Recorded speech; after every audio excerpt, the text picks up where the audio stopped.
अच्छा बच्चों, आज मुझे एक बात बताओ कि जब तुम कोई फूड खाते हो, चाहे तुम्हारा फेवरेट फूड हो या हेल्दी फूड हो, तो वो उसको क्या करते हैं? सबसे पहले उसको सबसे पहले मुंह में डालते हैं। वैसे ये तो बताओ कि तुम्हारा फेवरेट फूड क्या है? आई गेस ये होता है बर्गर, पिज्जा, आइसक्रीम, यही होता है ना फेवरेट फूड बच्चों का। हाँ, तो मान लो अगर ये फूड तुम मुंह में डालते हो तो क्या करते हो सबसे पहले? तो सबसे पहले क्या करते हैं? सबसे पहले फूड को हम चर्न करते हैं, मतलब फूड को छोटे छोटे टुकड़ों में तोड़ देते हैं और उसके बाद क्या करते हैं? उसके बाद च्यू करते हैं। तो इस प्रोसेस में क्या होता है? इस प्रोसेस में जो छोटे छोटे टुकड़े फूड के होते हैं वो सलाइवा से मिक्स हो जाते हैं। और सलाइवा कहाँ से निकलता है? जो हमारे मुंह के अंदर सलाइवरी ग्लैंड थी उससे सलाइवा निकलता है और उससे ये फूड जो होता है वो मिक्स हो जाता है। तो इस प्रोसेस को हम क्या कहते हैं? इस प्रोसेस को हम मैस्टिकेशन कहते हैं। क्या कहते हैं? मैस्टिकेशन। ठीक, तो अब हम ये सब क्यों जान रहे हैं? क्यों? क्योंकि हमें किसके बारे में पढ़ना है? ये सारे काम कौन करता है? ये सारे काम हमारे दांत करते हैं। तो हमें किसके बारे में पढ़ना है? हमें टीथ के बारे में पढ़ना है। तो जैसे मैंने अपनी पिछली क्लास में आपको टाइप्स ऑफ टीथ के बारे में बताया था, और अगर आपने मिस कर दिया है क्लास तो डिस्क्रिप्शन बॉक्स में लिंक दी हुई है, आप वहां पे जाके इसको देख लेना।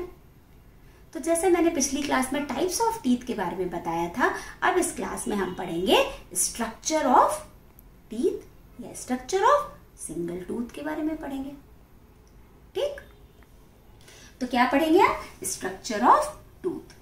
तो इसमें क्या होता है? सबसे पहले हम इसके पार्ट्स के बारे में जानेंगे। तो इसके कौन कौन से पार्ट्स होते हैं?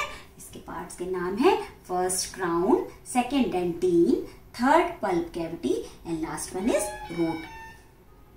तो अभी आप ये समझो कि ये तो बहुत, आपको ऐसा लगेगा कि अरे ये तो बड़े नाम है, बहुत टफ है, लेकिन ऐसा कुछ नहीं है। इसको हम बहुत इजी तरीके से समझेंगे कि ये कैसे, इसको कैसे कैसे हम समझ सकते हैं, ये हम अब डायग्राम के थ्रू समझेंगे।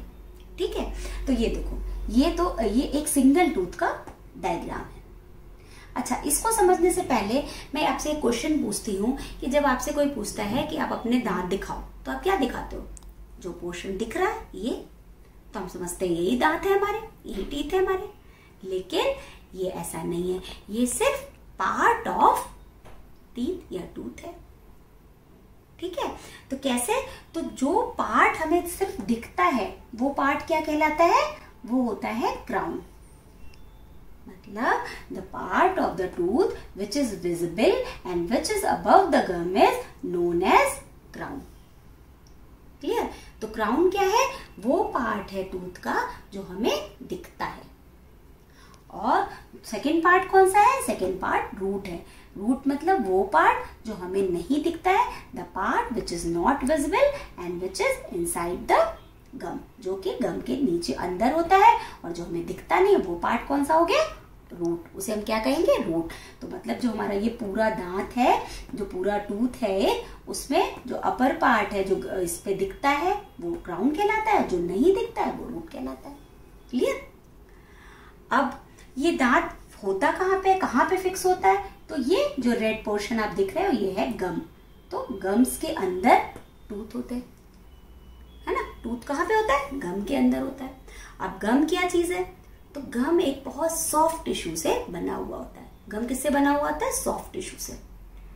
लेकिन अब हमें ये लगता है कि जब ये सॉफ्ट टिश्यू से बना हुआ है तो इतना हार्ड क्यों है? ये हार्ड होता है, अगर इसको टच करो तो ये हार्ड होगा। तो ये हार्ड क्यों है? कि ये हार्ड इसलिए होता है क्योंकि ये इसके नीचे बोन्स होती है। तो ठीक बोन के ऊपर ही होता है, इस वजह से ये हार्ड दिखता है। क्लियर? तो क्या हो गया कि अब हमने समझ लिया गम्स के बारे में। तो गम्स का अनदर नेम क्या है? जिंजिवा। तो गम्स को हम जिंजिवा भी कहते हैं। तो हमने क्या समझा कि गम्स के अंदर क्या होते हैं? ये टूथ होते हैं। ठीक, अब जो गम है उसके अंदर क्या होता है? उसके अंदर सॉकेट होता है। ये देखो, ये सॉकेट दिख रहा है, ऐसा सॉकेट का शेप है, ये सॉकेट होता है। ठीक, और उसके अंदर टूथ फिक्स होता है। क्लियर? तो हमने यहाँ पे क्या समझा? क्राउन और फिर गम और इसके बाद रूट। तो यहाँ पे ये रूट दिख नहीं रही है, क्यों? क्योंकि ये कवर्ड है किससे? सीमेंटम से। किससे कवर्ड है? एक हार्ड सब्सटेंस से कवर होती है जिसे हम सीमेंटम कहते हैं। और ये क्राउन जो है इसके ऊपर क्या होता है? एक आउटर लेयर होती है, एक कवरिंग होती है जिसे हम कहते हैं एनेमल। और इसी एनेमल की वजह से हमारे दांत जो है वो सफेद दिखते हैं। और एनेमल बहुत हार्ड होता है, ये मैंने पहले क्लास में भी बताया था आपको। Enamel is the hardest substance of our body. ठीक है, तो ये बहुत हार्ड कवरिंग होती है। ये इसके बारे में मैं आगे बताऊंगी कि ये क्यों इतना हार्ड होता है। क्लियर? तो अब हमने क्या समझा कि क्राउन के जो आउटर लेयर है वो क्या होती है, वो एनेमल होती है। अब क्राउन के जो सेकंड लेयर है, एनेमल के बाद जो लेयर होती है उसे हम क्या कहते हैं, डेंटिन कहते हैं। और वो जो डेंटिन होती है वो हार्ड होती है लेकिन एनेमल से कम हार्ड होती है। और उसके बाद क्या आता है, उसके बाद आता है पल्प। तो जब हम वर्टिकल सेक्शन करेंगे किसी भी टूथ का तो हम ये सारी चीजें देखेंगे। अब आप ये देखो कि वर्टिकल सेक्शन में कि कैसे कैसे ये चीजें प्लेस है। अब हम देखेंगे टूथ का वर्टिकल सेक्शन। तो जैसा मैंने पहले बताया था कि जो पार्ट हमें विजिबल होता है वो क्राउन होता है। तो क्राउन में कितनी लेयर्स है, क्राउन में 3 लेयर्स है। First enamel, second dentine and third pulp cavity. तो सबसे पहले हम एनेमल के बारे में समझेंगे। तो एनेमल का क्या है, ये व्हाइट जो आउटर कवरिंग है वो है एनेमल। और ये मैंने बताया था कि एनेमल बहुत हार्ड होता है, हार्डेस्ट सब्सटेंस है हमारी बॉडी का। तो ये इतना हार्ड क्यों होता है, ये इसलिए होता है कि ये टूथ को प्रोटेक्ट करता है। ठीक, क्यों? क्योंकि कोई भी फूड या कोई भी बाहर की चीज जब हमारे माउथ में आती है तो वो किसके कांटेक्ट में आती है, वो क्राउन के, जो टूथ का क्राउन वाला पार्ट है इसके कांटेक्ट में आती है। तो उससे हमारे टूथ को कोई नुकसान ना हो इसके लिए ये जो एनामल है ये उसको प्रोटेक्ट करता है। ठीक है, अब नेक्स्ट कहाँ पे आ गया, नेक्स्ट आ गया डेंटिन। तो डेंटिन भी बहुत हार्ड होता है लेकिन ये एनामल से कम हार्ड होता है। और ये किसका काम करता है, ये एनामल और पल्प कैविटी के बीच ब्रिज का काम करता है। ठीक है, अब इसके बाद कहाँ पे आ गए हम, इसके बाद आ गए पल्प कैविटी पे। तो पल्प कैविटी जो ये दिख रही है ये इसमें क्या होता है, ये बहुत फ्लैशी होती है, मतलब इसमें बहुत सारी नर्व्स होती है और ब्लड वेसल्स होती है। क्यों? क्योंकि नर्व्स जो है वो उसमें सेंसेशन का काम करती है और ब्लड वेसल्स जो टूथ है उसको फूड पहुंचाती है, मतलब टूथ को नरिशमेंट देती है। ठीक है, तो ये क्या हो गया, ये हमारा टूथ का वर्टिकल सेक्शन अगर हम करेंगे तो ये इस तरीके की हमको लेयर्स दिखेंगी इसमें। ठीक, और ये जो पोर्शन है ये पोर्शन क्या हो गया, ये इसका रूट हो गई, यहाँ से यहाँ तक, जो कि हमें दिखती नहीं है, जो गम के अंदर होती है। क्लियर? अब हम ये जानेंगे कि हमारे बहुत बार देखा है कि बच्चों के मुंह में कैविटी होती है, बच्चों के मुंह में ज्यादा कैविटी बनती है, बड़ों के में भी होती है लेकिन बच्चों में भी होती है, जिसे हम क्या कहते हैं कि मुंह पे कीड़े लग गए, है ना। तो इसे हम क्या कहेंगे, इसे हम टूथ डिके कहेंगे। तो ये क्यों होता है, ये इसलिए होता है कि जब हम बहुत शुगर खाते हैं, जनरली बच्चे खाते हैं, बहुत ज्यादा चॉकलेट्स खाते हैं और बहुत ज्यादा शुगर लेते हैं, आइसक्रीम खाते हैं, तो उससे क्या होता है, जब बहुत ज्यादा शुगर ली जाती है तो क्या होता है, जो हमारे मुंह के अंदर बैक्टीरियाज होते हैं, आपको पता है हमारे मुंह के अंदर बहुत सारे बैक्टीरियाज होते हैं, इवन इतने बैक्टीरियाज होते हैं कि जो अर्थ पे जितने लोग हैं उससे भी ज्यादा बैक्टीरिया कहाँ होते हैं, हमारे मुंह के अंदर होते हैं। तो ये बैक्टीरिया क्या करते हैं, तो ये बैक्टीरिया जब हम बहुत ज्यादा शुगर खाते हैं तो उससे ये मिक्स हो जाते हैं और इसके बाद क्या प्रोड्यूस करते हैं, उससे प्रोड्यूस क्या करते हैं, एसिड प्रोड्यूस करते हैं। मतलब बैक्टीरियाज को भी शुगर बहुत पसंद है, जैसे हमें शुगर पसंद है वैसे बैक्टीरियाज को भी शुगर बहुत पसंद है।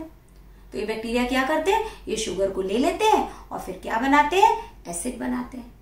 लेकिन ये जो एसिड है ये हमें बहुत नुकसान देता है, मतलब ये हमारे दांत में सबसे पहले क्या करता है, ये एनेमल को खराब करता है और उसके बाद अगर हम फिर भी शुगर खाएंगे तो हमारे डेंटिन को खराब करेगा और फिर भी अगर हम नहीं माने तो फाइनली ये कहाँ तक चला जाएगा, हमारे पल्प कैविटी तक।